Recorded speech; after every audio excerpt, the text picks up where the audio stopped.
বন্ধুগণ, আমার বিষয় বলা হয়েছে, যে বিষয়ে আমি আলোচনা রাখবো সেটা হলো বেদাতের পরিণাম,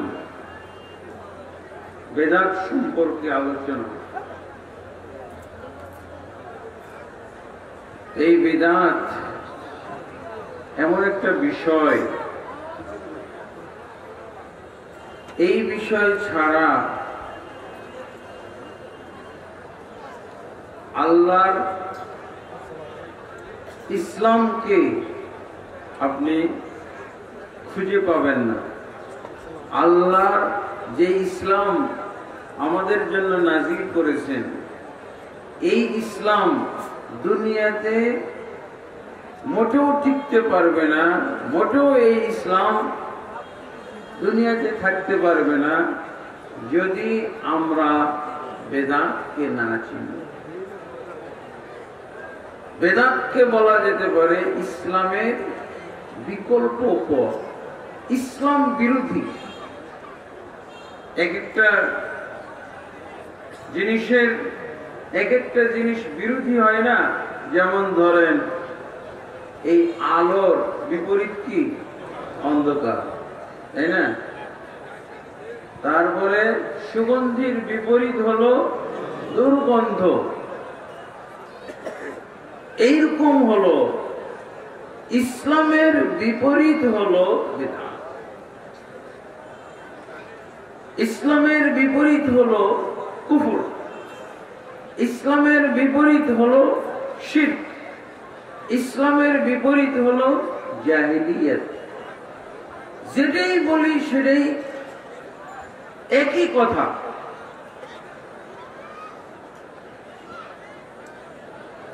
অর্থাৎ বেদাত হলো ইসলামের বিপরীত জিনিস। আর এই বেদাতের মাধ্যমে অতীতে সমস্ত নবীদের দিন ধর্ম সব ধ্বংস হয়েছে। আমাদের নবী সাল্লাল্লাহু আলাইহি ওয়াসাল্লাম যে দিন রেখে গেছেন, এই দিনও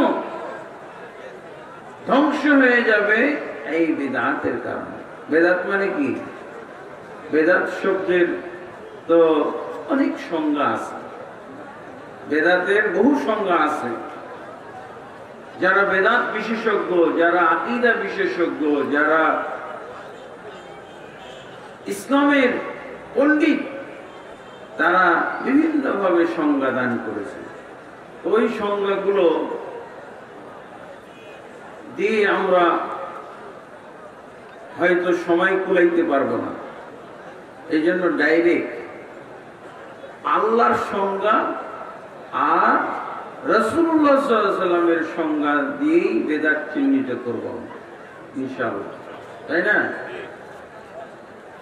বেদাত চিহ্নিত করার জন্য আল্লাহ তাবারক ওয়া তাআলা আমাদেরকে একটি আয়াত দিয়েছেন, সূরা আল মায়েদার 3 নম্বর আয়াত। এই আয়াতে কি আছে? আল্লাহ বলছেন, 3 নম্বর আয়াতের অংশ বিশেষ। আল্লাহ বলছেন, আল ইয়াউমা আকমালতু লাকুম দীনাকুম ওয়া আতমামতু আলাইকুম নি'মাতি ওয়া রাদিতু লাকুমুল ইসলাম দীনা। এই আয়াতটা অত্যন্ত পরিচিত আয়াত। এই আয়াতে আল্লাহ কি বলছেন? আল্লাহ তাবারক ওয়া তাআলা যে ইসলাম আমাদেরকে দান করেছেন, যে ইসলাম তিনি নাযিল করেছেন, যে ইসলাম নিয়ে নবী মুহাম্মদ রাসূলুল্লাহ সাল্লাল্লাহু আলাইহি ওয়াসাল্লাম দুনিয়ায় আগমন করেছিলেন, যে ইসলামের দাওয়াত তাবলীগ করেছিলেন, যে ইসলাম সাহাবায়ে কেরাম গ্রহণ করেছিলেন, এই ইসলামের আল্লাহ প্রশংসা করেছেন। এই আয়াতের ভিতরে এই ইসলামের প্রশংসা করেছেন। কি প্রশংসা? আল ইয়াউমা আকমালতু লাকুম দীনাকুম, আজকের দিন আমি তোমাদের দ্বীনকে পরিপূর্ণ করে দিলাম। আল্লাহ কি বলছেন? ইসলামকে আল্লাহ, দ্বীনকে আল্লাহ পরিপূর্ণ করে দিয়েছেন। এটা হলো 1 নম্বর প্রশংসা। 2 নম্বর প্রশংসা হলো ওয়া আতমামতু আলাইকুম নি'মাতি, এবং আমার চূড়ান্ত নিয়ামতটিকেও সম্পূর্ণ করে দিলাম। নিয়ামতটিকে বলতে কাকে বুঝাইছে? এই যে দ্বীনকে, ইসলামকে। আল্লাহর কি নিয়ামত একটি না বহু নিয়ামত? নিয়ামতি মানে কি? নিয়ামতি মানে আমার নিয়ামতটিকে মনে হচ্ছে আল্লাহর একটাই নিয়ামত, তাই না? কিন্তু আমরা জানি, আমরা দেখি, অনুভব করি আল্লাহর অসংখ্য অগণিত নিয়ামত দুনিয়াতে আছে। কিন্তু আল্লাহ ইসলামের প্রশংসায় এই যে বললেন আমার নিয়ামতটিকে সম্পূর্ণ করে দিয়েছি, এর অর্থ হলো যে যারা দ্বীন ইসলামকে গ্রহণ করবে, পালন করবে, মানবে, তারা হলো আল্লাহর প্রধান নিয়ামত, আল্লাহর 1 নম্বর নিয়ামতটিকে তারা গ্রহণ করলো, মূল্যায়ন করলো। এই নিয়ামতটার যারা মূল্যায়ন করবে তাদের জন্য আল্লাহ হালাল করেছেন দুনিয়ার অন্যান্য নিয়ামত। এই জন্য আল্লাহ একটি নিয়ামতের কথা বলছেন, কারণ এই নিয়ামতটির মাধ্যমে দুনিয়াতে যত নিয়ামত আছে এগুলো আল্লাহ হালাল করবেন, এগুলো জায়েজ হবে। আর যারা ইসলাম নামক নিয়ামত চিনবে না, বুঝবে না, এদের জন্য আল্লাহর অন্যান্য নিয়ামত হালাল নয়, তারা দস্যুর মতো ব্যবহার করতেছে, আল্লাহর রেজামন্দি নাই। এই জন্য আল্লাহ বলছে আমার নিয়ামতটিকেও সম্পূর্ণ করে দিলাম। আর কি? ওয়ারাদিতু লাকুমুল ইসলাম দীনা, এবং ইসলামকে তোমাদের জন্য দ্বীন হিসেবে ধার্য করে, জীবন বিধান হিসেবে ধার্য করে আমি আল্লাহ খুশি হয়ে গেলাম। এখানে সংজ্ঞাটা কি পাওয়া গেল? এখানে আল্লাহ তাবারক ওয়া তাআলা ইসলাম সম্পর্কে বলছেন যে ইসলাম পরিপূর্ণ, পরিপূর্ণ। তাহলে এখান থেকে বেদাত কিভাবে আপনি পাবেন? বেদাত যদি আপনি বলেন যে ইসলাম পরিপূর্ণ না, ইসলাম পরিপূর্ণ না, তাহলে কি হইল? শেষ। আল্লাহ ইসলামকে পরিপূর্ণ বলে দিলেন, এর অর্থ হলো আর এর ভিতরে নতুন কিছু ঢুকানো যাবে না। যাবে? পাইলেন আপনি? তাহলে যেহেতু আল্লাহ ইসলামকে পরিপূর্ণ করে দিয়েছেন, তাহলে এর মধ্যে কিছু নতুন ঢুকানো যাবে? রাসূলুল্লাহ সাল্লাল্লাহু আলাইহি ওয়াসাল্লাম কি বলছেন? মান আহদাসা ফি আমরিনা হাযা মা লাইসা মিনহু ফাহুয়া রাদ্দুন। এই যে নবীর সংজ্ঞা, কোরআন আর হাদিস দুইটা একসাথে মিলিয়ে আমরা সংজ্ঞা পাচ্ছি। রাসূলুল্লাহ সাল্লাল্লাহু আলাইহি ওয়াসাল্লাম বলেছেন যে ব্যক্তি আমার এই দ্বীনের ভিতরে নতুন কিছু আবিষ্কার করবে, ইসলাম যেহেতু আল্লাহ পরিপূর্ণ করে দিয়েছেন, তো নতুন কিছু আবিষ্কার গ্রহণ করবে, সুযোগ আছে? তাহলে আল্লাহর পরিপূর্ণ করে দিয়েছে, এইটা আপনি যদি বিশ্বাস করতে চান তাহলে অবশ্যই নতুন করে কিছু ঢুকানো চলবে না। ঢুকানো চলবে? বের করা চলবে? রদ বদল করা চলবে? তাহলে এই আয়াত দ্বারা এই তিনটা জিনিস বোঝা গেল। যেহেতু ইসলাম পরিপূর্ণ, তাহলে এর ভিতরে কিছু ঢুকানো যাবে না। এই যে গ্লাসটাতে হাফ লিটার, 500 গ্রাম, 500 মিলিলিটার ধরেন যে পানি ধরবে, আপনি যদি আরো 100 গ্রাম ঢুকাইতে চান, ঢুকবে? পরিপূর্ণ অর্থ হলো যে এর মধ্যে আর ঢুকানো যাবে না। পরিপূর্ণ অর্থ হলো আপনি এটা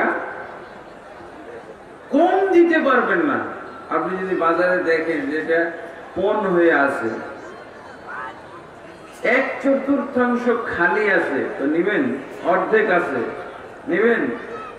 কারণ কি? অপরিপূর্ণ। আপনি চান পূর্ণ জিনিস, কম আছে কেন? তাহলে বেশি করা হলো বিদআত, আর কম করা হলো বিদআত, আর রদ বদল করা হলো বিদআত। বুঝা গেছে? পরিপূর্ণ কি? পরিপূর্ণ হলো ইসলাম। ইসলামকে আল্লাহ পরিপূর্ণ করে দিয়েছেন। অতএব আপনি যদি কিছু এর মধ্যে ঢুকান, তাহলে ওই ইসলাম হলো বেদাতি ইসলাম। যদি কিছু বের করে নেন, তাহলে ওটা হলো বেদাত। ওটা ইসলাম না, ওটা বেদাত। যদি এর ভিতরে কোনো রদ বদল ঘটান, তাহলে এটা ইসলাম না, এটা কি? বেদাত। যদি আমরা ইসলাম বলি, কিন্তু ওটার নাম হলো বেদাত, বেদাতি ইসলাম। বুঝা গেছে? রাসূলুল্লাহ সাল্লাল্লাহু আলাইহি ওয়াসাল্লাম শুধু এটাই বলেননি, আরো কি বলছেন, যেটা আজকে খুতবা এবং আলোচনার পূর্বে সবাই পাঠ করে। আম্মা বাদ ফাইন্না খায়রাল হাদিসি কিতাবুল্লাহ। অতঃপর সবচেয়ে উত্তম হাদিস, সবচেয়ে উত্তম বাণী হলো আল্লাহর কিতাব বা আল্লাহর কিতাবের বাণী। ওয়া খায়রাল হাদি হাদি মুহাম্মাদিন সাল্লাল্লাহু আলাইহি ওয়াসাল্লাম। এবং সবচেয়ে উত্তম হেদায়েত, উত্তম আদর্শ, উত্তম পথ এবং পন্থা কার? নবী মুহাম্মদ রাসূলুল্লাহ সাল্লাল্লাহু আলাইহি ওয়াসাল্লাম। তারপরে রাসূল সাল্লাল্লাহু আলাইহি ওয়াসাল্লাম কি বলছেন? ওয়া শাররুল উমুরি মুহদাসাতুহা।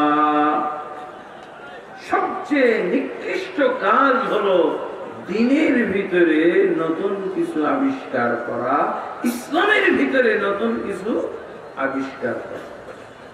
আল্লাহ রাসূল কি বললেন? খুতবাটা তো আরবিতে আমরা শুনি, আজকে তরজমা সহ শুনি এবং বুঝি। কি বলছে? শাররুল উমুরি মুহদাসাতুহা। সবচেয়ে নিকৃষ্ট কাজ হলো দ্বীনের ভিতরে নতুন কিছু আবিষ্কার করা। তারপরে আল্লাহ রাসূল এটা আরো সুন্দর স্পষ্ট সংজ্ঞা। বেদাত কাকে বলে? এবার রাসূল সাল্লাল্লাহু আলাইহি ওয়াসাল্লামের এই হাদিস থেকে বুঝে নেন। আল্লাহ রাসূল সাল্লাল্লাহু আলাইহি ওয়াসাল্লাম বলেছেন, শাররুল উমুরি মুহদাসাতুহা। সবচেয়ে নিকৃষ্ট কাজ হলো দ্বীনের ভিতরে নতুন কিছু আবিষ্কার করা। ওয়া কুল্লু মুহদাসাতিন বিদআহ। এবং প্রত্যেকটা নতুন আবিষ্কারের নাম হলো বেদাত। মানুষের সংজ্ঞার আর দরকার আছে? তবে আল্লাহ রাসূলের এই হাদিস থেকে আলেমরা আরো কিছু ভাষা সেট করেছেন, সংজ্ঞা দিয়েছেন। তাহলে দেখেন, এটা হলো রাসূলের সংজ্ঞা। ওয়া কুল্লু মুহদাসাতিন বিদআহ। প্রত্যেকটা নতুন আবিষ্কার হচ্ছে বেদাত। কিসের ভিতরে নতুন আবিষ্কার? দ্বীনের ভিতরে, ইসলামের ভিতরে নতুন আবিষ্কার হলো বেদাত। তারপরে পরিণামটা শুনেন। পরিণাম কি? আল্লাহ রাসূল ওয়া কুল্লু বিদআতিন দালালাহ। প্রত্যেকটা বেদাত হলো গোমরাহি, পথভ্রষ্টতার কারণ। প্রত্যেক বেদাত। ওয়া কুল্লু দালালাতিন ফিন্নার। এবং প্রত্যেকটা গোমরাহি, যখন সে গোমরাহি মানে পথভ্রষ্টতা। কিসের থেকে পথভ্রষ্ট? জান্নাত থেকে পথভ্রষ্ট। জান্নাত থেকে পথভ্রষ্ট হলে কোথায় চলে যাবে? জাহান্নামের পথ। জাহান্নামের তার পরিণাম হলো জাহান্নাম, জাহান্নামের আগুন। ওয়াজ তো শেষ। এবার বলেন রাসূলুল্লাহ সাল্লাল্লাহু আলাইহি ওয়াসাল্লাম তাহলে বেদাত কাকে বলছেন? শাররুল উমুর। সবচেয়ে নিকৃষ্ট কাজ হলো নতুন আবিষ্কার। নতুন আবিষ্কার দুই ধরনের হইতে পারে। নতুন আবিষ্কার তো শিরক হইতে পারে, নতুন আবিষ্কার বেদাত হইতে পারে। শিরক হলো বেদাতের একটা অংশ। বেদাত কাকে বলা হয়? নতুন আবিষ্কারকে। ধর্মের ভিতরে, দ্বীনের ভিতরে নতুন আবিষ্কার, এটাকে বেদাত বলা হয়। তাহলে বেদাত। আল্লাহ রাসূল সাল্লাল্লাহু আলাইহি ওয়াসাল্লামের যুগে মাজার ছিল, মাজারে সেজদা দেওয়া ছিল। আল্লাহ রাসূলকে মাজারে সেজদা দাও এটা বলেছেন, পীর পূজা করতে বলেছেন, মাজার, দরগাহ, দরবার এগুলো বানাইতে বলছেন, এগুলো কি ছিল? এগুলো কি? এগুলো সব শিরক বিভাগ। এগুলো হলো বেদাতের শিরক বিভাগ, শিরকের জগৎ। বুঝেছেন? তাহলে আল্লাহ রাসূল সাল্লাল্লাহু আলাইহি ওয়াসাল্লাম যে বললেন শাররুল উমুরি মুহদাসাতুহা, সবচেয়ে নিকৃষ্ট কাজ হলো দ্বীনের মধ্যে নতুন আবিষ্কার করা। আবিষ্কারটা শিরকও হইতে পারে। আল্লাহ রাসূল সাল্লাল্লাহু আলাইহি ওয়াসাল্লাম তার নিজের কবর সম্পর্কে তিনি বলে গেছেন, আল্লাহর কাছে দোয়া করেছেন, উম্মতকে সতর্ক করেছেন, সাহাবায়ে কেরামকে সতর্ক করেছেন, এবং পাশাপাশি আল্লাহর কাছে আল্লাহ রাসূল দোয়া করেছেন। কি দোয়া? আল্লাহুম্মা লা তাজআল কবরি ওয়াসানান ইউবাদ। হে আল্লাহ, তুমি আমার কবরকে দেবতায় পরিণত করে দিও না, যার ইবাদত করা হবে। কি বলছেন আল্লাহ রাসূল সাল্লাল্লাহু আলাইহি ওয়াসাল্লাম? হে আল্লাহ, তুমি আমার কবরকে দেবতায় পরিণত করে দিও না, যে কবরের ইবাদত করা হবে। কবর দেবতা হয়, এটা সাহাবায়ে কেরাম বুঝতেন না, কিন্তু আমাদের বুঝতে বাকি নেই। হ্যাঁ, বুঝেছেন? কবর কেন্দ্রিক, কবর যে দেবতা হয়ে যায়। আমাদের বাংলাদেশে মুসলমানদেরকে এগুলো ওয়াজ করে বোঝানোর দরকার নেই, এগুলো দেখা আছে সবার। আপনারা কেউ গিয়েছেন না? ঢাকায় গেছেন, গুলিস্তানে গেছেন, গুলিস্তানে যাইতে দেখানোর কি সুন্দর ব্যবস্থা করা হয়েছে, যেদিক দিয়ে আপনি তোয়াফও করতে পারবেন। হ্যাঁ, তোয়াফ করেও তো, রিক্সা নিয়ে তোয়াফ, বুঝেছেন? তোয়াফের ব্যবস্থা আছে। গোলাপ শাহর মাজার, ওখানে দেখবেন কি ইখলাস, শিরকের প্রতি ইখলাস, শিরকের প্রতি ইখলাস। কতগুলো হতভাগা মুসলমান তারা হাত তুলে দোয়া করতেছে, চোখ দিয়ে পানি, অশ্রু গড়িয়ে গড়িয়ে পড়তেছে, শিরক করে ইখলাসের সাথে, আর ইবাদত করে বেদাতের সাথে। হ্যাঁ, শিরক করে ইখলাসের সাথে, খাঁটি ভাবে শিরক করে, আর ইবাদত করে বেদাতের সাথে। বুঝেছেন না? কথাটা বুঝতে কঠিন হয়েছে নাকি? শিরক করে ইখলাসের সাথে, আন্তরিকতার সাথে, একেবারে মন খুলে শিরক করে। মসজিদে এই লোককে দোয়া করতে দেখেছি, ওর চোখ দিয়ে পানি বের হয় না, কিন্তু যখন বাবার কাছে গেছে, তখন বাবা একটা সন্তান দাও, বাবা চাকরি দাও, বাবা আমার অসুখ ভালো হয় না, অসুখ ভালো করে দাও, বাবা এই মেয়ে দাও, ছেলে দাও। শিরক করে বুঝে বুঝে ইখলাসের সাথে, আর ইবাদত করে না বুঝে, আর করলেও বেদাত সহকারে করে, করলে বেদাত সহকারে। এইগুলো মুসলমান। আল্লাহ রাসূল সাল্লাল্লাহু আলাইহি ওয়াসাল্লাম দেখছেন, এই কবরটা দেবতা হয়ে যায়। এগুলো সব দেবতা, এগুলো মন্দির আর মাজার কোনো পার্থক্য নেই, বরং মাজার আরো জঘন্য, আরো নিকৃষ্ট। ওরা তো কিছু একটা দেখে পূজা করতেছে, এরা তো দেখেও না। হয়তো কুত্তা শাহ, বিড়াল শাহ এর ভিতরে আছে, হ্যাঁ, গাধা শাহ, পচা শাহ এর মধ্যে আছে, বুঝেছেন? আর ওরা তো একটা সুন্দর কিছু দেখে, হ্যাঁ, চেহারা সুরত দেখে ইবাদত করতেছে। নাউযুবিল্লাহ। মুসলমান আরো নিকৃষ্ট। এই যে তথাকথিত এইসব মুসলমান মাজারওয়ালারা, এরা মূর্তিওয়ালাদের চাইতেও জঘন্য। এই কাজ যেখানে ইসলাম থাকে ওখানে এগুলো থাকতে পারে না, ইসলাম নেই যেখানে, ওইখানে এগুলো থাকতে পারে। আল্লাহ রাসূল সাল্লাল্লাহু আলাইহি ওয়াসাল্লাম বলেন, ওয়া শাররুল উমুরি মুহদাসাতুহা, সবচেয়ে নিকৃষ্ট কাজ হলো দ্বীনের ভিতরে নতুন আবিষ্কার। এগুলো নতুন আবিষ্কার, কারণ এর ভিতরে নতুন আবিষ্কারের মধ্যে এক নম্বরে শিরক, শিরক কুফরি। আল্লাহ রাসূল সাল্লাল্লাহু আলাইহি ওয়াসাল্লাম এইভাবে উম্মতকে সতর্ক। তারপর আল্লাহ রাসূল সাল্লাল্লাহু আলাইহি ওয়াসাল্লাম মৃত্যুর সময় আল্লাহর কাছে বারবার বদদোয়া করতেছিলেন, বদদোয়া। আল্লাহ রাসূল সাল্লাল্লাহু আলাইহি ওয়াসাল্লাম মৃত্যুর আগে এই অবস্থা হতো, কখনো চেতন কখনো অচেতন, বেহুশ হয়ে গেছেন, আবার হুঁশ ফিরে এসেছে। সহিহ বুখারী মুসলিম অন্যান্য হাদিস গ্রন্থে পাওয়া যায়, আয়েশা রাদিয়াল্লাহু আনহা বর্ণনা করছেন যে রাসূলুল্লাহ সাল্লাল্লাহু আলাইহি ওয়াসাল্লাম যখনই তিনি সংজ্ঞা ফিরে পেতেন, যখনই হুঁশ আসতো, তখনই উনি একটা বদদোয়া করতেন, কি লানাতুল্লাহি আলাল ইয়াহুদি ওয়ান নাসারা ইত্তাখাযু কুবুর আমবিয়াইহিম মাসাজিদা। আল্লাহর লানত বর্ষিত হোক ইহুদি এবং নাসারাদের উপরে, কারণ এরা তাদের নবীদের কবরগুলোকে মসজিদে রূপান্তরিত করেছে, মসজিদে পরিণত করেছে। এই বদদোয়া আল্লাহ রাসূল কতবার যে করেছে মৃত্যুর আগে। আয়েশা রাদিয়াল্লাহু আনহা বলছেন যে আল্লাহ রাসূল সাল্লাল্লাহু আলাইহি ওয়াসাল্লামের এই বদদোয়া থেকেই আমরা বুঝে ফেলেছিলাম যে আল্লাহ রাসূল সাল্লাল্লাহু আলাইহি ওয়াসাল্লাম মৃত্যুর পর তার কবরকে হেফাজত করতে বলছেন আমাদের। আমরা যেন তার কবরকে হেফাজত করি, যাতে করে মুহাম্মদ সাল্লাল্লাহু আলাইহি ওয়াসাল্লামের কবরটাও দেবতায় রূপান্তরিত না হয়, যাতে করে মুহাম্মদ সাল্লাল্লাহু আলাইহি ওয়াসাল্লামের কবরও ওই ইহুদি নাসারাদের নবীদের মতো সিজদার জায়গায় পরিণত করা না হয়। এটাই আমরা বুঝেছিলাম বারবার আল্লাহ রাসূলের এই বদদোয়া থেকে।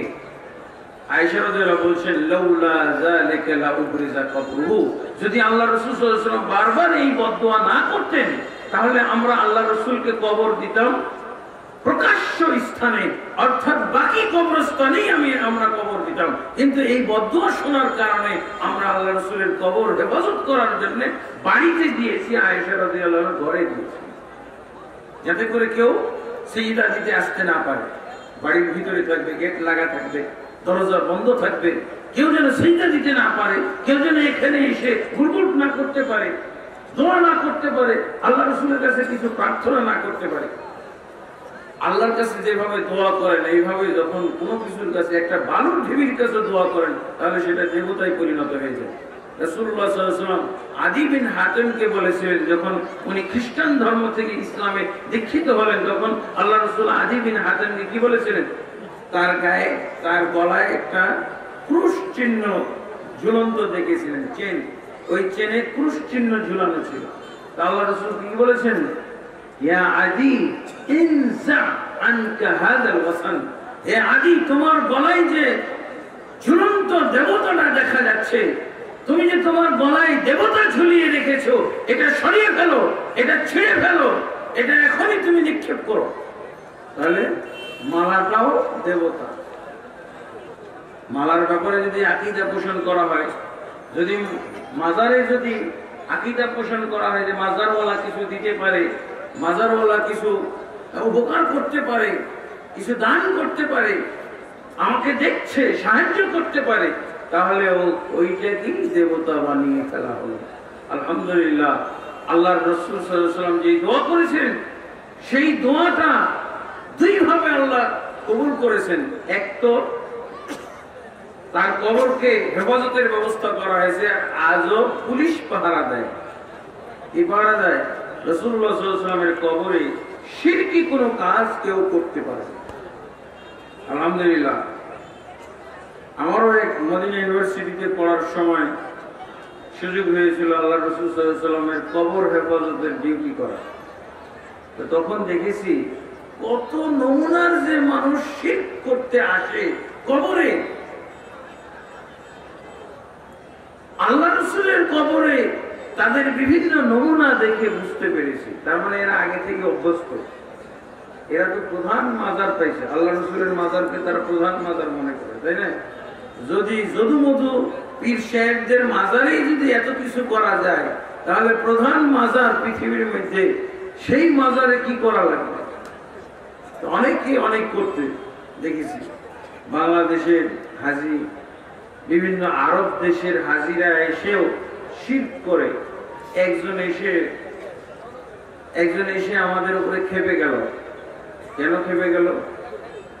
বলছে, তোমরা আল্লাহ রাসূলের মতো ব্যক্তির কবর তওয়াফ করার কোন ব্যবস্থা রাখেন। আল্লাহ রাসূলের কবর তওয়াফ করবে, তো সেই ব্যবস্থা, সুব্যবস্থা নাই। রাসূলের কবর কি তওয়াফ করা যাবে নাকি? কোন কবর তওয়াফ করা জায়েজ আছে? তওয়াফ করা আল্লাহর ইবাদত না?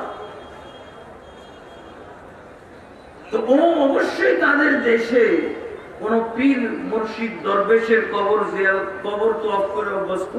এই জন্য ও মনে করছে যে রাসূলের কবর তাহলে তওয়াফের জন্য আরো যে কত সুব্যবস্থা করা আছে, কিন্তু ও তো সুব্যবস্থা পাই নাই।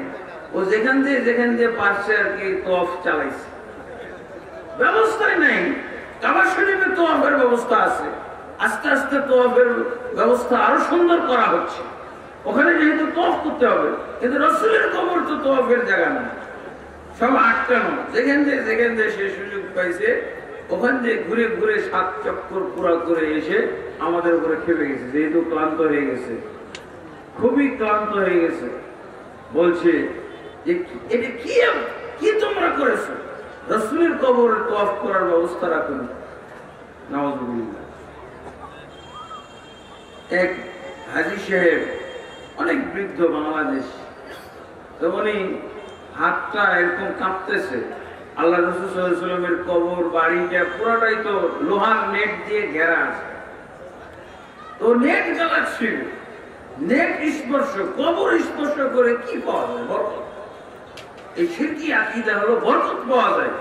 ওরা তো এমনি সাধারণ কবরেই, বাংলাদেশের সব যদুমধু পীরের কবরেই তারা তো বিভিন্ন কি বলে হাত মুছে দিয়ে কাপড় দিয়ে স্পর্শ করে তারা বরকত নেয়।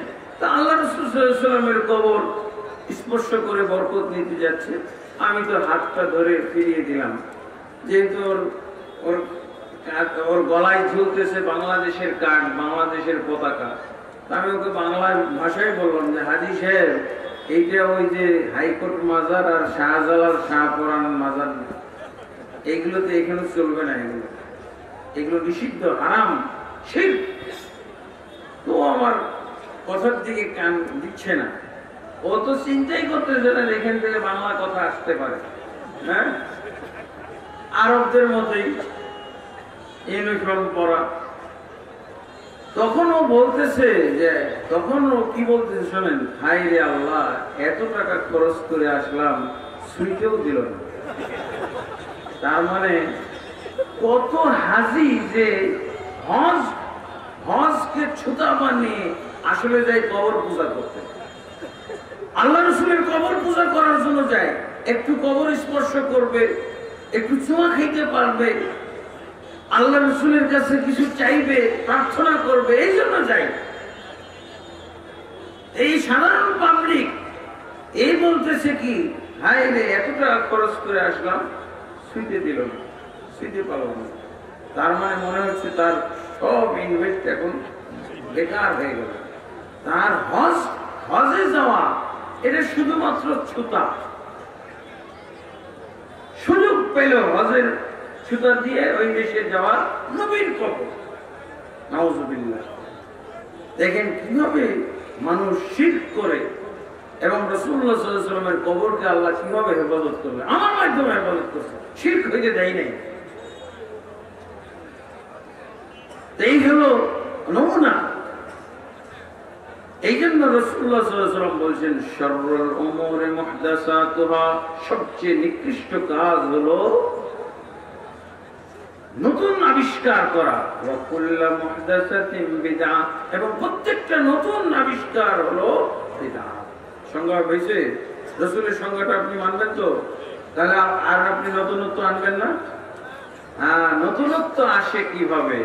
নতুনত্ব সৃষ্টি করার 3টা পয়েন্ট। কয়টা পয়েন্ট? বাড়াইলে নতুন হয়, কমাইলে নতুন হয়, আর রদ বদল করলে নতুন হয়। বাংলাদেশে প্রায় 99,000 বুঝেছেন, অথবা আরো বেশি মুসলমান এই দেশে এই 3টা কাজ করে। 3টা কাজ করে কোনটা? এই দেশে আল্লাহ যে পরিপূর্ণ ইসলাম আমাদেরকে দিয়েছেন, এই পরিপূর্ণ ইসলাম পালনকারী মুসলমান লক্ষে একজন আছে কিনা সন্দেহ। তার কারণ হলো কি, তারা বাড়াবে, তারা কমাবে, তারা রদ বদল করবে। রদ বদল এই তিনটা কাজ করলে কি থাকে, আল্লাহর ইসলাম আপনার থেকে বিদায় নিয়ে নেবে। বাড়াইলে আল্লাহর ইসলাম বিদায় হয়ে যাবে, কমাইলেও আল্লাহর ইসলাম বিদায় হয়ে যাবে। রদ বদল করলো আল্লাহর ইসলাম আপনার মধ্যে আর থাকবে না। তখন কি হয়ে যাবে, দেশি ইসলাম, বাংলাদেশি ইসলাম। আল্লাহর ইসলাম বাংলাদেশি ইসলাম কিভাবে হয়, যদি আপনি কিছু বাড়াই দেন, যদি কমাই দেন। বাড়ানো কমানোর এই খেলা আমাদের গোটা ভারতবর্ষে চলতেছে। আর যখন ইসলামে এই তিনটা জিনিস ঢুকে যাবে, তখন আর মুসলমান এক থাকবে না। মুসলমান কি হবে, মুসলমান দলে দলে বিভিন্ন গোত্রে গোত্রে বিভক্ত হয়ে যাবে, আর খুঁজে পাওয়া যাবে। এই জন্য আল্লাহ তাবারক ওয়া তাআলা ইসলামকে পরিপূর্ণ করে দিয়েছেন। আর কেউ এখানে হাত দিতে পারবে না, কারো হাত ধোয়ার সুযোগ নাই। রাসূলুল্লাহ সাল্লাল্লাহু আলাইহি ওয়াসাল্লাম আরেকটা হাদিসের মধ্যে স্পষ্ট করে বলে দিয়েছেন, তিনি ইযা হাদাসতুকুম হাদিসান ফালা তাজিদান্না আলাই। মুসনাদ আহমদ এবং তাবরানীর মধ্যে হাদিসটি এসেছে, হাদিসটি সহিহ। আল্লামা আলবানী রাহমাতুল্লাহ আলাইহি 612 পৃষ্ঠায় প্রথম খণ্ডে 612 পৃষ্ঠায় এটা নিয়ে আসছেন।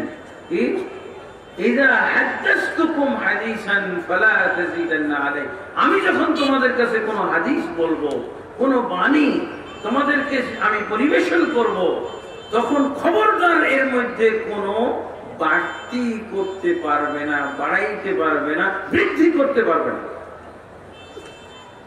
দেখেন আমাদের বাংলাদেশে, ভারতবর্ষে কিভাবে মুসলমান আল্লাহর ইসলাম থেকে বের হয়ে গেছে, হাজার হাজার লক্ষ লক্ষ মুসলমান।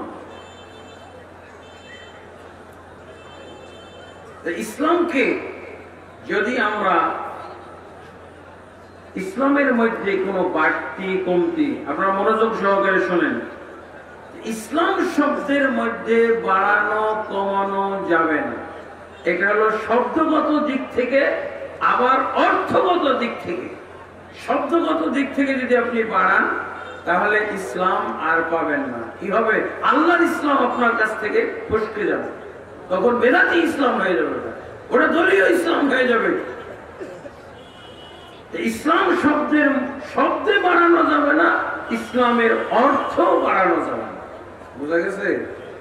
শব্দে বাড়াইলেও হবে, অর্থে বাড়াইলেও আল্লাহর ইসলাম নষ্ট হয়ে যাবে। শব্দে বাড়ানো যেমন, শব্দটা, ইসলাম শব্দটা একটা শব্দ না দুইটা শব্দ বলেন তো? একটা শব্দ। এই শব্দটা অক্ষর কয়টা? 5টা অক্ষর না? 5টা অক্ষর। এই 5 অক্ষরওয়ালা যে ইসলাম আমাদেরকে আল্লাহ দান করেছেন, এই ইসলামের মধ্যে বাড়ানো যাবে না। 2 অক্ষর কি বলে, কমানো যাবে না, 2 অক্ষর বাড়ানো যাবে না। এমনি ভাবে শব্দ বাড়ানো যাবে না। ইসলামের মধ্যে যদি শব্দ আপনি বাড়ান, তাহলে কি হবে, আল্লাহর ইসলাম আর থাকবে না। আর আল্লাহর ইসলাম যখন থাকবে না, তখন মুসলমান আর এক থাকবে না, মুসলমান বিভক্ত হয়ে যাবে। যেমন ধরেন যে, আমি যদি উদাহরণস্বরূপ বলি, ইসলামী জামাত, ইসলামী জামাত যখন বললাম, ইসলাম শব্দের পরে একটা জামাত শব্দ বাড়াইছি না? এটা কি বাড়িয়েছি? এখন ইসলামী জামাত, আপনারা কে কে ইসলামে তো সবাই আছেন আমি জানি, কিন্তু ইসলামী জামাতে কারা আছেন? ইসলামী জামাতে কারা আছেন? হয়তো কেউ নাই। আজকে তাহলে ইসলামী জামাতের সদস্য গঠন শুরু হবে। তাহলে একটা দল হলো। কিভাবে দলটা হইল? ইসলাম শব্দে আল্লাহ এক শব্দ দ্বারা এই ধর্মের নামকরণ করেছেন, আর আপনি 2 শব্দ যখনই বসাই দিলেন, তখন কি হলো, এক শব্দওয়ালাটা হলো আল্লাহর ইসলাম, আর 2 শব্দওয়ালাটা আকরামুজ্জামানের ইসলাম। বুঝা গেছে? বাড়ানোর কারণে কি হয়ে গেল, ইসলাম ভিন্ন হয়ে গেল। আল্লাহর ইসলাম এখন হয়ে গেল আক্রমণের ইসলাম। আপনারা কে কে ইসলামী জামাতের মধ্যে আসবেন বলেন? বুঝছে এটা কি সুন্নাত না বেদাত হইল? আল্লাহ তো বলছেন ইসলাম পরিপূর্ণ করে দিয়েছেন, আর ইসলামকে পরিপূর্ণ করে দিলেন। আর ইসলামের মধ্যে পরিপূর্ণ ইসলামের মধ্যে বাড়াইলে কি হয়? বেদাত হয়। কি হয়? আল্লাহ রাসূল সাল্লাল্লাহু আলাইহি ওয়াসাল্লাম বলেছেন শাররুল উমুরি মুহদাসাতুহা, ইসলামের মধ্যে নতুন কিছু আবিষ্কার করা হলো নিকৃষ্ট কাজ হলো। এখন আমি আরেকটা কাজ করি, জামাত শব্দটাকে ইসলাম শব্দের আগে নিয়ে আসি। কি হবে বলেন না আপনারা? জামাতে ইসলাম এই দল আরেকটা দল হয়ে গেল না? ইসলাম সবাই মানে, কিন্তু জামাত ইসলাম তো সবাই মানে না। ইসলাম হলো আল্লাহর ধর্ম, কিন্তু জামাত ইসলাম আল্লাহর ধর্ম না, এটা মানুষরা বানাইছে। বুঝা গেছে? এগুলো ভাই বুঝতে হবে কিভাবে। আপনি যদি আল ইসলাম ইসলামের মধ্যে থাকেন, আপনাকে বিভক্ত কেউ করতে পারবে না। বেদাতের মাধ্যমে বিভক্ত হয়, নতুনত্বের মাধ্যমে বিভক্ত হয়, দলাদলি হয়, কেউ বিভক্ত করতে পারবে? সবাই আমরা বলবো যে আমরা ইসলাম মানি, আর কিছু মানি না। ইসলামী জামাতও মানি না, আর জামাত ইসলামও মানি না। আর বাংলাদেশে কি এই দুইটাই শব্দ পাওয়া যায়? আর পাওয়া যায় না? খেলাফতে ইসলাম, এটা একটা বাড়তি না? আপনারা তো ইসলাম মানেন, কিন্তু খেলাফতে ইসলামে কি সবাই আছেন? সবাই থাকলে সমস্যাটা কি? সবাইকে থাকতে দিলা না কেন?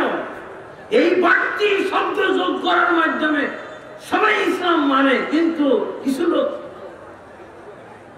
ভিন্ন হয়ে গেল, আলাদা হয়ে গেল। খেলাফতে ইসলাম, ওরা কি? আমরা তো ইসলাম মানি, কিন্তু খেলাফতে ইসলাম মানি নাকি? আমরা ইসলাম মানি, কিন্তু ইসলামী জামাত সবাই মানি নাকি? আমরা তো ইসলাম মানি, কিন্তু জামাত ইসলাম সবাই নাকি? ভাই এই শব্দগুলো আপনি যোগ করলেন কেন? তাহলে তো সবাই থাকতে পারতাম, সবাই আল্লাহর ইসলামে থাকতে পারতাম। এই শব্দগুলো যোগ করে তো সর্বনাশ করে দিয়েছে। তারপরে নিজামে ইসলাম, তারপরে আরে ভাই খুলে গেছে না, জটলা খুলে গেছে তো, মাথা খুলে গেছে এখন। হ্যাঁ, বেদাত বুঝতে পারতেছেন? বেদাত বনাম ইসলাম, বেদাত যে ইসলামের বিপরীত, এটা বুঝতে পারছেন? বেদাত মানে সংযোজন, বেদাত মানে বিয়োজন, বেদাত মানে হলো রদবদল, চেঞ্জিং, তাগয়ীর, পরিবর্তন করা। কিয়ামতের দিন রাসূলুল্লাহ সাল্লাল্লাহু আলাইহি ওয়াসাল্লাম নিজের কিছু উম্মতকে বিতাড়িত করবেন। প্রথমে বিতাড়িত করবে কারা? ফেরেশতারা। ফেরেশতারা বলবেন, আল্লাহ রাসূল হাউজে কাউসারে। আপনারা কি সময় আমার বক্তব্য বুঝতেছেন? না বুঝলে সর্বনাশ। হ্যাঁ, আল্লাহর ইসলাম চেনানো হচ্ছে, মানুষের ইসলাম, দেশি ইসলাম, ভারতীয় ইসলাম, আর আল্লাহর ইসলাম। আল্লাহর ইসলাম আজও এই অবস্থায় আছে। আপনারা, আমি জানি এখানে শত শত লোক হয়তো মিডল ইস্টে মক্কা মদিনায় আপনারা চাকরি করেছেন, না হলে হজ উমরাতে তো গেছেন। আপনারা একজন বলে দিবেন যে ওই দেশে ইসলামের সাথে এরকম কোন শব্দ সংযোজন করে কোন দল এবং কোন সংগঠন আছে কিনা? নাই। তারা ইসলাম বুঝেছে, তারা আল্লাহর ইসলামে আছে। আর আমরা কিসে আছি? আমরা নিজামে ইসলামে আছি, আমরা খেলাফতে ইসলামে আছি, আমরা জামাতে ইসলামে আছি, আমরা হেফাজতে ইসলামে আছি। আছি না? হেফাজতে ইসলাম। আপনারা ইসলাম মানেন, কিন্তু সবাই হেফাজতে ইসলাম নাকি? এদেশে আছে হেফাজতে ইসলাম? শব্দ সংযোজন করা। আপনি যে বেদাত শিখলেন, আপনি যে ঈমান আনলেন, সূরা মায়েদার 3 নম্বর আয়াতে আপনি শিখলেন ইসলামকে আল্লাহ কমপ্লিট করে দিয়েছেন, ইসলাম পরিপূর্ণ হয়ে গেছে। ইসলাম শব্দটাকেই তো আপনি খেলতামাশার বিষয় বানিয়ে নিয়েছেন। ইসলাম শব্দটাই তো নিয়ন্ত্রণে রাখেননি, আপনি অনিয়ন্ত্রিত করে ফেলেছেন। দেখছেন বেদাতের মাধ্যমে কিভাবে ইসলাম হারিয়ে যায়। আমাদের মানতে হবে আল্লাহর ইসলাম। এই কথাটা ঠিক তো, আপনার ইসলাম সবাই মানে, কিন্তু সবাই খেলাফতে ইসলাম না, সবাই নিজামে ইসলাম না, সবাই ইসলামী আন্দোলন না। আমাদের দেশে কিছু কিছু আলেম যারা সুন্নত বেদাত বুঝে না তারা ঐক্য করার চেষ্টা করলো। ঐক্য কিভাবে করবে বলছে, আসেন আমরা তাহলে ঐক্য জোট করি। বললো কি ইসলামী ঐক্য জোট। শব্দ কয়টা? 3টা শব্দ। এখন ইসলামী ঐক্য জোটেরও অনেক ভাগ। ইসলামী ঐক্য জোট ক, ইসলামী ঐক্য জোট খ, ইসলামী ঐক্য জোট গ, ইসলামী ঐক্য জোট কি বেদাত। ভারতবর্ষের মুসলমান, বাংলাদেশের মুসলমান, বড় বড় আলেম, মুফতি, মুহাদ্দিস এরা ইসলাম বুঝে? সৌদি আরবে, মক্কা, মদিনায় এখনো আইন যে আপনি ইসলাম শব্দের আগে পিছে কোন শব্দ বসাইতে পারবেন না। শব্দ বসানো হলো মৃত্যুদণ্ডযোগ্য অপরাধ। অপরাধ না? দেখছেন ইসলামকে নিয়ে কি সিনেমিনি খেলা হচ্ছে, মুসলমানদেরকে কিভাবে দিশেহারা করা হচ্ছে। একটা শব্দ মানে ইসলামের অনেক বড় ক্ষতি, অনেক বড় ক্ষতি। এটাকেই বেদাত বলা হয়। বেদাত কাকে বলবেন? শাররুল উমুরি মুহদাসাতুহা, সবচেয়ে নিকৃষ্ট কাজ। নতুন আবিষ্কার হয়ে গেল না? ইসলামই নতুন আবিষ্কার। ইসলাম নামকরণটাই ধ্বংস করে ফেলেছেন। ইসলামের নামই ঠিক না। আপনার নাম আব্দুল্লাহ, যদি আব্দু বলি আপনাকে আর বুঝাবে? শেষ। আপনাকে যদি আব্দুল্লাহ কাফি বলি বুঝাবে? আব্দুল্লাহ কাফি তো আরেকজনকে বুঝায়, আপনি তো না। কিন্তু বাড়িয়ে দিলে আর লোকটাই হারিয়ে গেল। যখনই আমি একটা শব্দ, নামের মধ্যে একটা শব্দ বাড়িয়ে গেল, লোকটাই হারিয়ে গেল। কেউ চিনবে না, আপনার বাপ মাও চিনবে না। আপনার বাপ মার কাছে অপরিচিত হয়ে যাবে। আপনার নাম রাখছে মাহমুদ, যদি বলি আব্দুল্লাহ, চিনবেন? আব্দুল্লাহ মাহমুদ, বুঝছেন না? এরকম ইসলামটাও আল্লাহর কাছে অপরিচিত হয়ে যায়। আর যখন আল্লাহর কাছে ইসলাম অপরিচিত হয়ে যায় তখন মুসলমানের কাছে অপরিচিত। মুসলমান দলে দলে বিভক্ত হচ্ছে না। এটা কিসের বরকতে দলে দলে বিভক্ত হইল বলেন তো? বেদাতের বরকতে দলে দলে বিভক্ত। বেদাত নাই, দল নাই, দলাদলি হবে। আপনি ডিকশনারি নিয়ে যদি বসেন, এই কয়টাই কি শব্দ আছে নাকি ডিকশনারিতে? জামাত, নিজাম, খেলাফা, হেফাজত, আন্দোলন, ঐক্যজোট, এগুলো খালি আছে। বাংলা আর আরবি ডিকশনারি বসলে 500 শব্দ পাওয়া যাবে না। 500 শব্দ মানে 500 দল। বেদাত, বুঝেছেন? ইসলামের বিপরীত জিনিস বেদাত, বুঝেছেন? আপনি আল্লাহর ইসলামে নাই। আপনি কোথায় আছেন? আপনি হেফাজতে ইসলামে আছেন। আপনি আল্লাহর ইসলামে নেই, আপনি খেলাফতে ইসলামে আছেন। আপনি আল্লাহর ইসলামে নেই।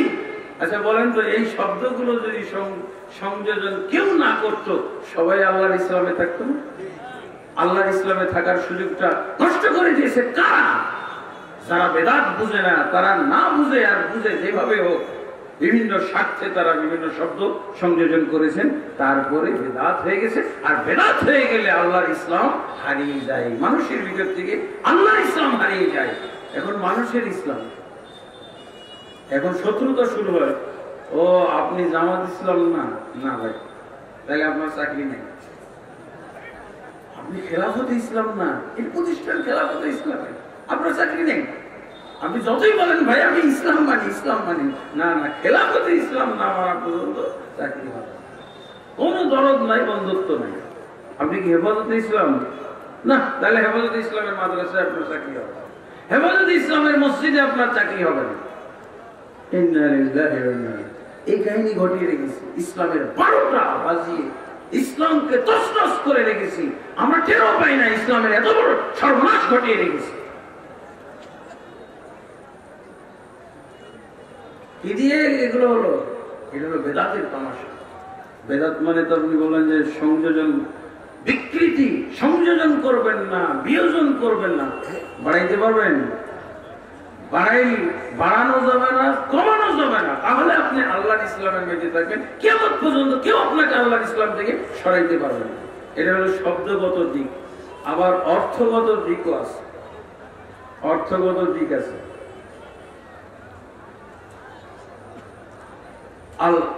এটা বাড়ানো কমানোর অনেক সাইড আছে। সংখ্যার দিক দিয়ে বাড়ানো কমানো, পরিমাণের দিক দিয়ে বাড়ানো কমানো। সংখ্যার দিক দিয়ে বাড়ানো কমানো দেখবেন, সংখ্যার দিক দিয়ে আল্লাহ রাসূল সাল্লাল্লাহু আলাইহি ওয়াসাল্লাম আমাদেরকে কয়টা ঈদ দিয়ে গেছেন বলেন তো? আরেকটা আছে সাপ্তাহিক ঈদ, ঈদুল জুমা। আর এই মাসটা চতুর্থ ঈদের মাস চলছে। কিসের মাস? চতুর্থ ঈদ। এটা কি বাড়তি না কমতি? আল্লাহর ইসলামে ছিল এটা। সেদিন আল্লাহ তাবারক ওয়া তাআলা বলেন আল-ইয়াউমা আকমালতু লাকুম, আজকের দিন তোমাদের জন্য তোমাদের দিনকে পরিপূর্ণ করে দিলাম। এই পরিপূর্ণ দিনের মধ্যে একটা আপনি দেখান তো ঈদে মিলাদুন নবী আছে? এটা কয় নম্বর ঈদ? 4 নম্বর, চতুর্থ। বেদাত কাকে বলে? বাড়ানো কমানো আর রদ বদল করা। বাড়িয়েছে কি ধরনের ঈদ বাড়াইছে জানেন? খুবই সুন্দর ঈদ বানাইছে, শ্রেষ্ঠ ঈদ। এদের ঈদটা কত?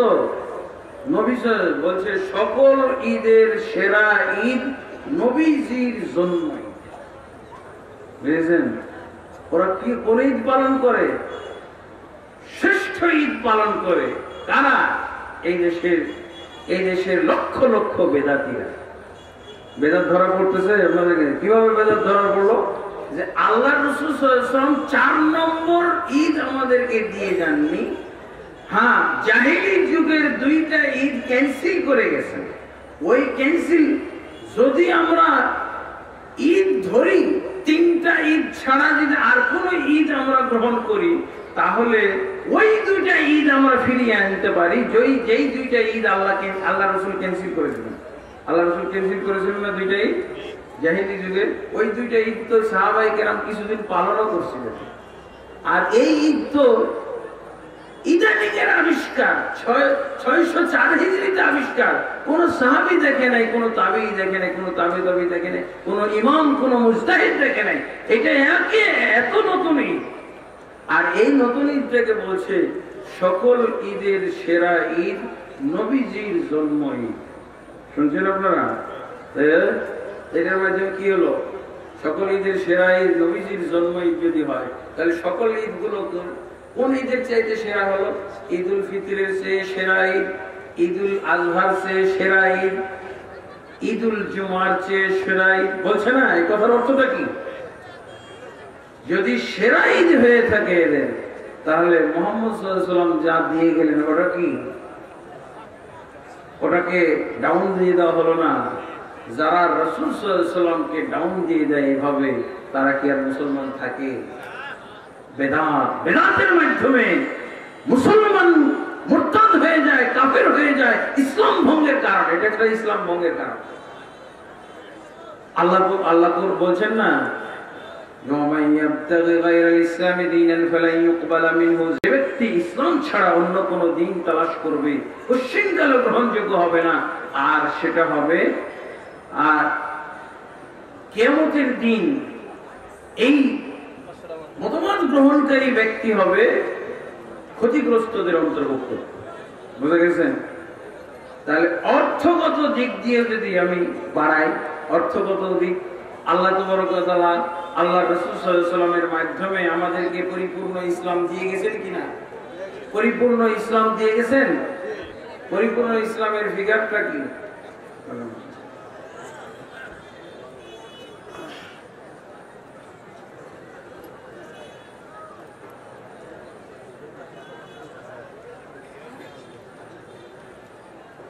আলহামদুলিল্লাহ। তাহলে আল্লাহ রাসূল সাল্লাল্লাহু আলাইহি ওয়াসাল্লাম পরিপূর্ণ ইসলাম আমাদেরকে বলে গেছেন। পরিপূর্ণ ইসলাম আপনারা বলতে পারবেন? পরিপূর্ণ ইসলামের ফিগার সংজ্ঞা বলেন, বলতে পারবেন? আল ইসলাম। জিবরিল আলাইহিস সালাতু ওয়াস সালাম আল্লাহ রাসূলকে জিজ্ঞেস করেছিলেন না, মাল ইসলাম, ইসলাম কি? আল্লাহ রাসূল জবাব দিয়েছিলেন। কি জবাব দিয়েছিলেন? বলেছিলেন أن تشهد أن لا إله إلا الله وأن محمد رسول الله وتقيم الصلاة وتؤدي الزكاة وتصوم رمضان وتحج البيت إن استطعت إليه سبيلا আল্লাহ রাসূল সাল্লাল্লাহু আলাইহি ওয়াসাল্লামকে জিজ্ঞেস করেছিলেন জিবরিল কি জিজ্ঞেস করেছিলেন ইসলামের ফিগারটা বলুন ইসলাম কাকে বলে পূর্ণাঙ্গ ইসলাম তুলে ধরুন রাসূলুল্লাহ সাল্লাল্লাহু আলাইহি ওয়াসাল্লাম ইসলামের ফিগার তুলে ধরেছিলেন কয়টা বলেন তো পাঁচটা কালেমা নামাজ রোজা হজ যাকাত তাই না সংক্ষেপে বলছি যেটা আমাদের মুখস্থ পাঁচটা পাঁচের পরে আরো কিছু বলছিলেন আল্লাহ রাসূল সাল্লাল্লাহু আলাইহি ওয়াসাল্লাম পাঁচের পরে কি আরো কিছু বলছিলেন হ্যাঁ আল্লাহ রাসূল সাল্লাল্লাহু আলাইহি ওয়াসাল্লাম আমাদেরকে যে দিয়ে গেছেন যে ইসলামের ফিগার আমাদেরকে দিয়েছেন সেটা হলো পাঁচ রুকুনের ইসলাম পাঁচ ফরজের ইসলাম কিন্তু আমরা ভারতবর্ষে শুনে থাকি আরো কিছু ফরজ আবিষ্কার হয়েছে কি মাযহাব মানা ফরজ এটা কয় নম্বর ফরজ পাঁচের মধ্যে আছে এটা 6 নম্বর যারা 6 নম্বর ফরজ বাড়িয়ে দিল এটা কি আল্লাহর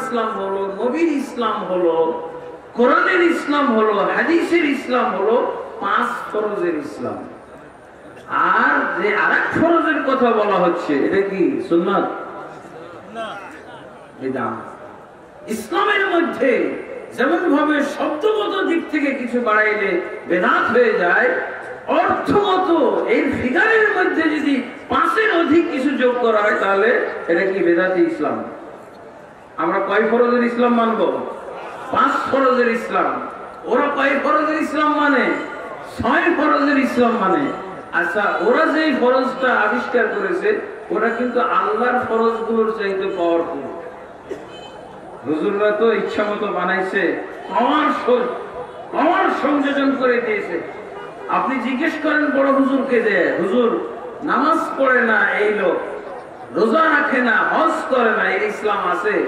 বলবে যে আছে বলছি যে মাযহাব মানে না তাহলে আছে বলছে মাযহাব না মানলে তার ইসলাম নাই হুজুররা যে ইসলাম সংযোজন করলো ইসলামের 6 নম্বর ফরজ এটা পাওয়ারফুল না বেশি আপনি টেকনাফ থেকে তেতুলে যান আপনি চট্টগ্রাম গাড়ি ভাড়া করে যান যে বড় হুজুরকে জিজ্ঞেস করেন যে নামাজ পড়ে না এর ইসলাম আছে বলবে না আছে রোজাও রাখে না যাকাত দেয় না হজ করে না উমরা করে না কিচ্ছু করে না কিন্তু বলবে ইসলাম আছে যখনই বলবেন 6 নম্বর ফরজটাও মানে না মাযহাব মানে না তখন হুজুর বলবে তাহলে ইসলাম নাই আছে শুধু কি তারা এই পাঁচটাই ফরজ বাড়াইছে একটা যখন ফরজ বাড়াইলো তখন তো দরজা খুলেই গেল তারা ওই ফরজের 6 নম্বর ফরজ সংযোজন করার পর এই ফরজের আরো কত যে বাচ্চা বের করছে 130 পর্যন্ত ফরজ বাংলাদেশ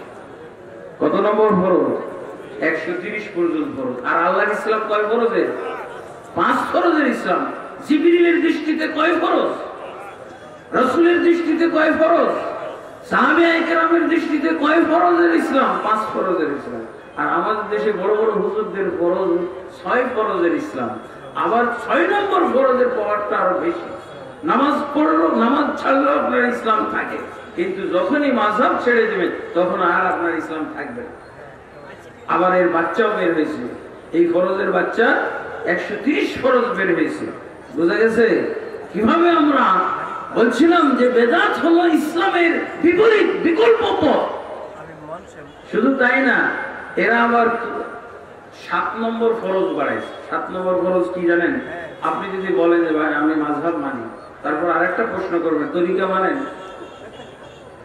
যদি বলেন যে তরিকা মানে না তাহলে সর্বনাশ আপনার ইসলাম নাই আমি এই ফতোয়ার শিকার হয়েছি আমাকে এই ফতোয়া দেওয়া হয়েছে আমি কৌশল করে বলেছিলাম এক জায়গায় নারায়ণগঞ্জে রেজবি গ্রুপের এক মসজিদে চলে গেছি জানি না বুঝছেন আমি বলছি ইমামের কাছে ইমামটাও নতুন আমি বললাম যে ভাই আমি মাগরিবের পরে কিছু কথা বলবো কোরআন হাদিসের আলোচনা করবো একটু সুযোগ দিবেন অনুমতি হ্যাঁ দেন সর্বনাশ কিন্তু সভাপতি আবার ওই দলের ইসলামের পণ্ডিত আমাকে বলছে না আপনি আলোচনা করলে আগে 2টা প্রশ্নের উত্তর দিবেন যে বলেন প্রশ্ন বলেন প্রথম প্রশ্ন আপনি কোন মাযহাবের আমি তো কৌশল করে বললাম যে এখানে কায়দা করে না বললে বিপদ আছে। আমি বললাম যে ইমাম আবু হানিফা যেই মাযহাবের আমি ওই মাযহাবে। তখন বলছে আচ্ছা বুঝছি তাহলে হানাফি মাযহাব। যে তুমি বুঝো আমার খালি আলোচনা করতে পারি। তারপরে বলছে আচ্ছা ঠিক আছে হানাফি মাযহাব বুঝতে পারলাম। দ্বিতীয় প্রশ্ন আপনার তরিকা কি? তারপরে তখন আমি এখন কি বলি ওটা তো চালাইতে পারলাম। মাযহাবের প্রশ্নে তো উত্তীর্ণ হয়েছি পাস, কিন্তু এই তরিকার প্রশ্নে কিভাবে পাস করি আমি চিন্তা করতেছি। এদেরকে তো ওই যে এরা তো এইসব না শুনলে হবে না। কি নকশবন্দিয়া, চিশতিয়া, কাদেরিয়া, মুজাদ্দিদিয়া ইত্যাদি আছে যে, তো এগুলো না বললে তো হবে না। এগুলো তো মুখ দিয়ে আনতে পারি না। আমি আল্লাহর উপরে ভরসা করে বলে দিলাম মুহাম্মদী তরিকার লোক, মুহাম্মদী তরিকা বলে ফেলছে। এগুলো তো বলার সুযোগ নাই, বলতে পারবো? হ্যাঁ, কাদেরিয়া তরিকা নাকি? আমি তো মুহাম্মদী তরিকা। তো আমি এটাই বলছি। সাথে সাথে 3 বার কাফের বলে বলছে আমি মসজিদ থেকে বের হন। কি বলছে? যে কাফের 3 বার বলছে। এটা স্বয়ং আমাকে বলছে কাফের বলে আমাকে বললো যে না। দেখছেন তাহলে এটা 5 নম্বর ফরজ, 7 নম্বর। আবার এইসব বাড়তি ফরজ, বেদাতি ফরজ গুলোর আবার বাচ্চাও বের করা হয়। কি বাচ্চা? দেখবেন আরেক পীর সাহেব গবেষণা করে এই তরিকা ফরজ বাড়াইছে 126। এই তো আপনাদের মুখস্থ আছে। তাহলে 7ম ফরজের আবার বাচ্চা আছে 126 পর্যন্ত। আচ্ছা, এরকম কোন ফরজ বাড়ানোর কোন সুযোগ আছে? এই দলিলটা আপনারা জেনে নেন। দলিল কি? রাসূলুল্লাহ সাল্লাল্লাহু আলাইহি ওয়াসাল্লাম 3 দিন কিয়ামুল লাইল, তারাবি কিয়ামুল লাইল 3 দিন জামাত সহ পড়াইছেন। আমার মনে আছে সহিহ বুখারী, মুসলিম সব হাদিস গ্রন্থের মধ্যে পাওয়া যায় যে আল্লাহ রাসূল সাল্লাল্লাহু আলাইহি ওয়াসাল্লাম কিয়ামুল লাইল 3 রাত জামাত সহ পড়াইছেন। 4র্থ রাতে আর আল্লাহ রাসূল বের হন। রাসূল 5 ফরজের পরে যার কোন ফরজ হয় না তার দলিল শুনেন, দলিলটা কাজে লাগাবেন। তো 4র্থ রাতে আল্লাহ রাসূল সাল্লাল্লাহু আলাইহি ওয়াসাল্লাম আর বের হলেন না। কিন্তু ওই রাতে মদিনাতে আর কেউ বাড়িতে ছিল না, সবাই মসজিদে উপস্থিত। মসজিদে লোক ধরে না, লোকারণ্য, বিরাট সমাগম। কিন্তু আল্লাহ রাসূল সাল্লাল্লাহু আলাইহি ওয়াসাল্লাম আর 4র্থ রাতে কোনো কিয়ামুল লাইলের জামাত করেন। তিনি বেরই হননি বাসা থেকে। ফজরের পর বললেন যে তোমরা এই যে এত ব্যাপকভাবে উপস্থিত হয়েছিলে মসজিদে, আমি কিন্তু টের পেয়েছি।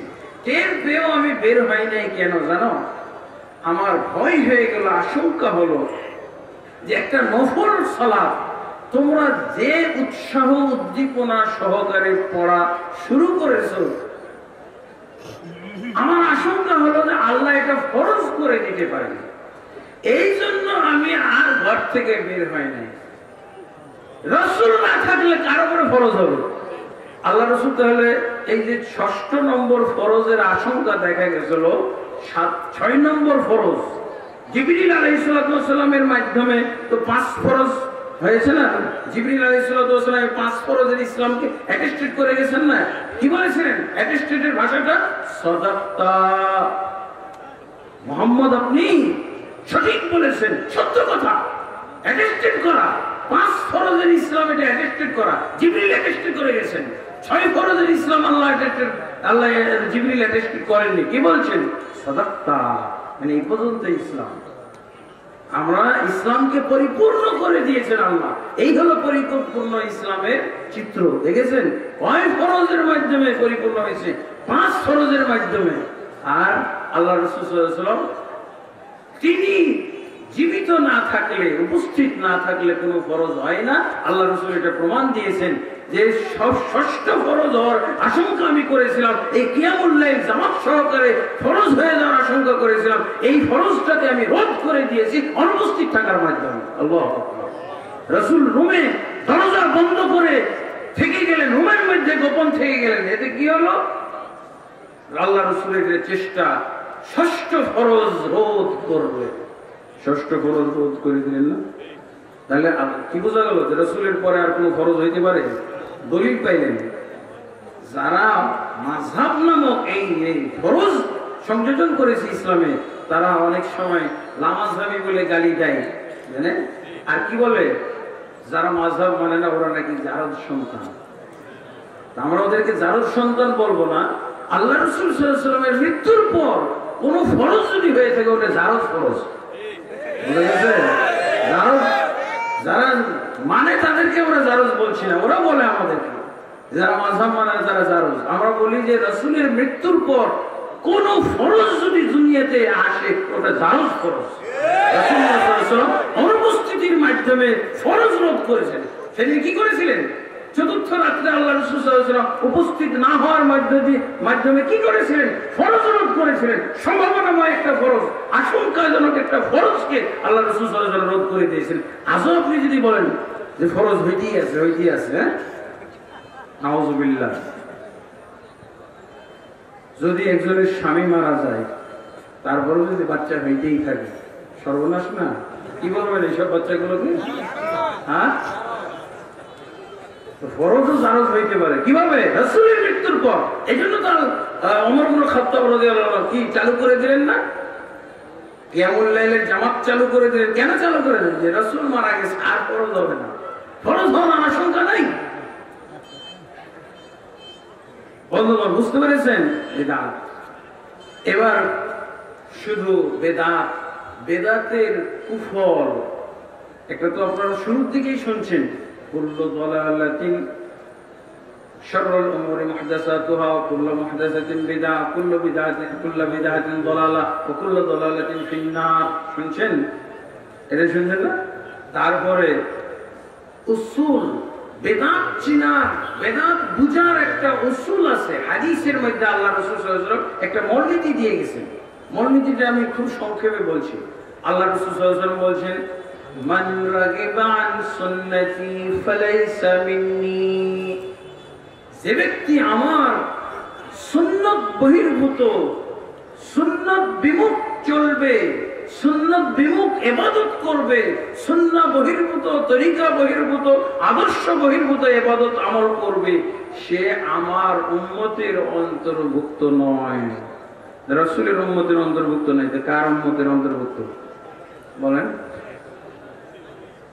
শুধু কি দুনিয়াতে আল্লাহ রাসূল বলেছেন? কিয়ামতের দিনে আল্লাহ রাসূল বলবেন সুহকান লিমান গায়রা বাদি। দুনিয়াতে বহিষ্কার, আখিরাতে বহিষ্কার করবেন, বিতাড়িত করবেন। দুনিয়াতে বহিষ্কার, আখিরাতে বিতাড়িত করবেন। এটা কাদেরকে বলেছিলেন বলেন তো? এই যে তিন ব্যক্তিকে, একজন হলো তাহাজ্জুদ গুজার, সে এমন তাহাজ্জুদ পড়বে আল্লাহ রাসূল ফেল।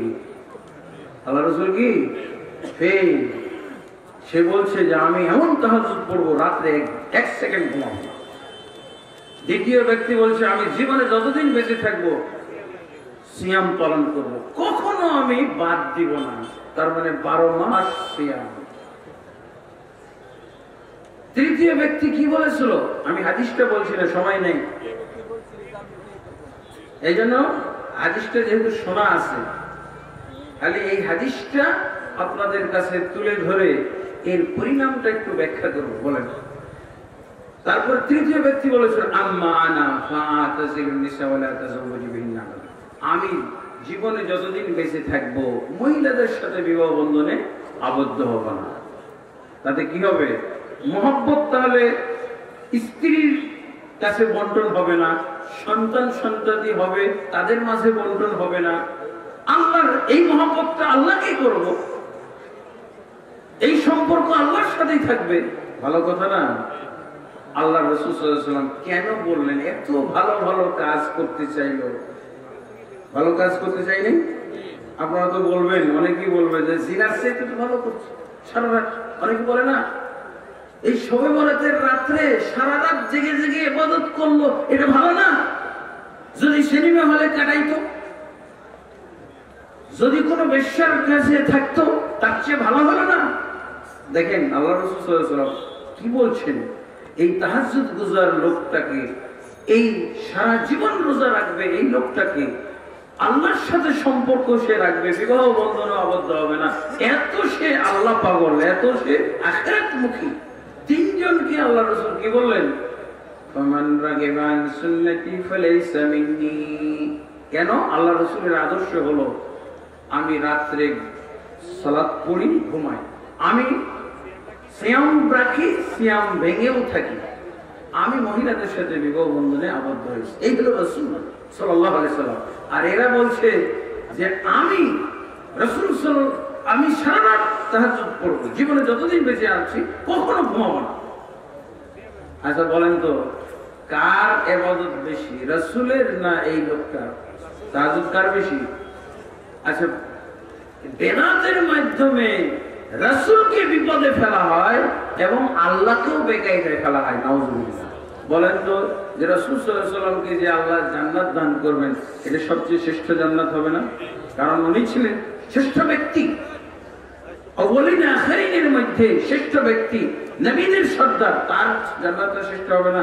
তখন কি হবে জানেন? গেড়গুল লাগবে ওই সময়, যখন ওই লোক যদি বলে যে আল্লাহ মুহাম্মদ 1/3 রাত ইবাদত করে যদি এই জান্নাত পায়, তা আমার জান্নাত কোথায়? না, এখন মুহাম্মদের জান্নাত তো ওকে দিয়ে দিতে হবে, তাই নাকি? আর মুহাম্মদের জন্য এর চেয়ে ঘাটিয়া দরজার একটা জান্নাত বানাই দেবে না? নাউজুবিল্লাহ। দেখছেন বেদাতের নির্দেশনা কত খারাপ, বেদাতের পরিণাম কত খারাপ, বুঝতে পেরেছেন? যে আল্লাহকেও বেকায়দায় ফেলছে। এই জন্য আল্লাহ রাসূল সাফ করে ফেলছেন, ক্লিয়ার করে দিয়েছেন, বাবা এত পরিষ্কার লোকের আমার উম্মতে জায়গা নেই। এটা রাসূলের বিরুদ্ধে ষড়যন্ত্র, এটা আল্লাহর বিরুদ্ধে ষড়যন্ত্র। বেদাত মানে আল্লাহর বিরুদ্ধে ষড়যন্ত্র, বেদাত মানে রাসূলের বিরুদ্ধে ষড়যন্ত্র। বুঝেছেন? তাও এই বেদাতটা কোথায়? নফলে বেদাত। তাহাজ্জুদ নামাজ নফল না? রাসূলও নফল পড়ে, এই লোকও নফল পড়বে, কিন্তু এই লোক সারা রাত নফল পড়বে, রাসূলের চাইতে বেশি। আচ্ছা, ফরজে যদি বেদাত হয়, অনেকে বলে বেদাতকেও কি খুঁটি নাকি বলে, বেদাত তো খুঁটি না। আরে বাবা, নফলে বেদাত করলে যদি ফালাইসা মিন্নি হয়, তাহলে ফরজে বেদাত করলে কি হবে?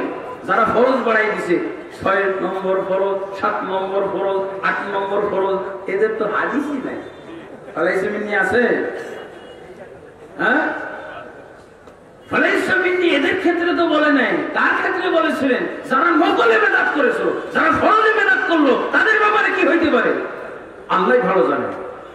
মারাত্মক কথা, তাই না বন্ধুগণ? তাহলে এবার আপনারা বলেন তো, যারা বলল সকল ঈদের সেরা ঈদ নবীজির জন্ম ঈদ, হ্যাঁ, ওরা তো বলে নাই যে আমরা নবীর চেয়ে শ্রেষ্ঠ। এই জন্য আলহামদুলিল্লাহ আমার সার্টিফিকেট এসে গেছে। তো বুঝতে পেরেছেন?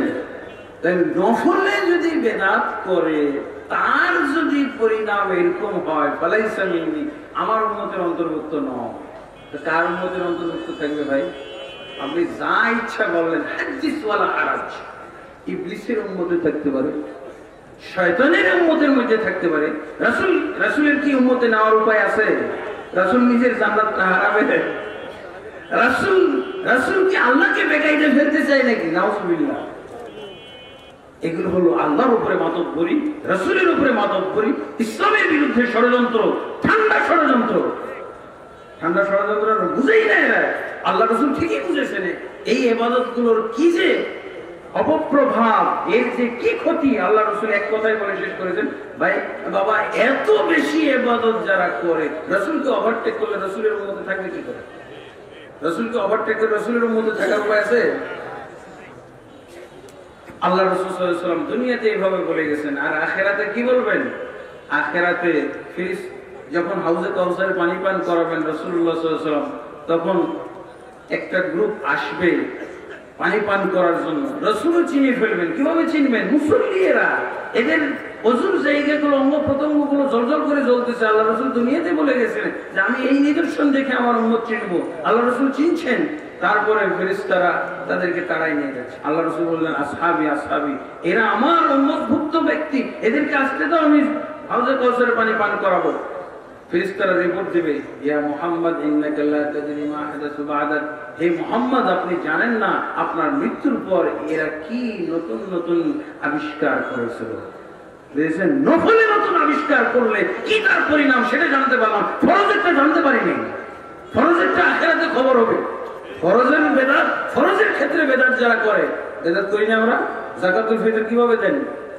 যাকাতুল ফিতর ফরজ না, কিভাবে দেন? এগুলোর কিন্তু পরিণাম নাই, নফলেরটা আছে। নফলেরটা হলো ফালাইসা মিন্নি। আর রাসূল সাল্লাল্লাহু আলাইহি ওয়াসাল্লাম যখন রিপোর্ট পাবেন যে হ্যাঁ ফেরেশতারা যখন বলতেছে এরা আপনার উম্মতের ভিতরে, আপনার দ্বীনের ভিতরে কি নতুন নতুন আবিষ্কার করেছিল, তখন আল্লাহ রাসূল সাল্লাল্লাহু আলাইহি ওয়াসাল্লাম ফেরেশতাদের রিপোর্ট বিশ্বাস করবেন, শুনবেন। ফেরেশতারা কি খারাপ রিপোর্ট দিবে, মিথ্যা রিপোর্ট দিবে? না, হতেই পারে না। আল্লাহ রাসূল সাথে সাথে তাদের রিপোর্ট সত্য জেনে বলবেন, সুহুকান লিমান গায়্যারা বা'দি। বুখারী ও মুসলিমে দুইটা শব্দ আছে, সুহুকান লিমান বাদদালা বা'দি, যে আমার পরে পরিবর্তন ঘটিয়েছে, চেঞ্জিং এনেছিল আমার দিনের ভিতরে, সুহুকান সে দূর হ, দূর হ, দূর হ। সুহুকানের মুগুর লাগিয়ে আল্লাহ রাসূল বিতাড়িত করলেন। দুনিয়াতে ফালাইসা মিন্নি, আখিরাতে সুহুকানের মুগুর। তাহলে আপনি কার এখন যাবেন কোথায়? বেদাত হলো ইসলাম থেকে বহিষ্কারকারী পাপ। এই জন্য আল্লাহ রাসূল সাল্লাল্লাহু আলাইহি ওয়াসাল্লাম বলেন, শাররুল উমুর মুহদাসাতুহা। আল্লাহ রাসূল সাল্লাল্লাহু আলাইহি ওয়াসাল্লাম কোন জিনাকারীকে উম্মত থেকে বহিষ্কার করেননি। আল্লাহ রাসূল সাল্লাল্লাহু আলাইহি ওয়াসাল্লাম কোন সুদখোরকে উম্মত থেকে বহিষ্কার করেননি। আল্লাহ রাসূল কোন ঘুষখোরকে উম্মত থেকে বহিষ্কার করেননি। আল্লাহ রাসূল সাল্লাল্লাহু আলাইহি ওয়াসাল্লাম কোন হত্যাকারীকে উম্মত থেকে বহিষ্কার করেননি। মদখোরকে উম্মত থেকে বহিষ্কার করেননি। আল্লাহ রাসূল সাল্লাল্লাহু আলাইহি ওয়াসাল্লাম সহিহ বুখারীতে আছে, হেমার নামক এক ব্যক্তিকে চতুর্থবারের জন্য তাকে দৌড় মারতে আনা হয়েছে মদ পানের দায়ে দোষী। একজন বলল, লানাতুল্লাহি আলাইক কাম মাররা তাশরাব, কতবার তুমি এইরকম মদ পান করবে আর শাস্তি ভোগ করবে, আল্লাহর লানত পড়ুক তোমার উপর। আল্লাহ রাসূল সাল্লাল্লাহু আলাইহি ওয়াসাল্লাম বললেন, লা তা'লানহু ফাইন্নাহু ইউহিব্বুল্লাহ ওয়া রাসূলুহু। আল্লাহ রাসূল মদখোরের প্রতি দরদি, কিন্তু আল্লাহ রাসূল সাল্লাল্লাহু আলাইহি ওয়াসাল্লাম বেদাতির উপরে দরদি না। বেদাতিকে আল্লাহ রাসূল দুনিয়াতে ফালাইসা মিন্নি বলেছেন, আখিরাতে মুগুর দিবেন সুহুকান লিমান গায়্যারা বা'দি বলে। আল্লাহ আমাদের সকলকে বেদাত মুক্ত ইসলাম পালন করার, ইবাদত এবং আমল করার তৌফিক দান করুন। আল্লাহুম্মা আমিন। আস্তাগফিরুল্লাহ লি ওয়া লাকুম ওয়া লিসাইরিল মুসলিমিন ফাস্তাগফিরুহু ইন্নাহু হুয়াল গফুরুর রহিম। সুবহানাকা আল্লাহুম্মা ওয়া বিহামদিকা আশহাদু আন লা ইলাহা ইল্লা আনতা আস্তাগফিরুকা ওয়া আতুবু ইলাইক। আসসালামু আলাইকুম ওয়া রাহমাতুল্লাহি ওয়া বারাকাতুহু।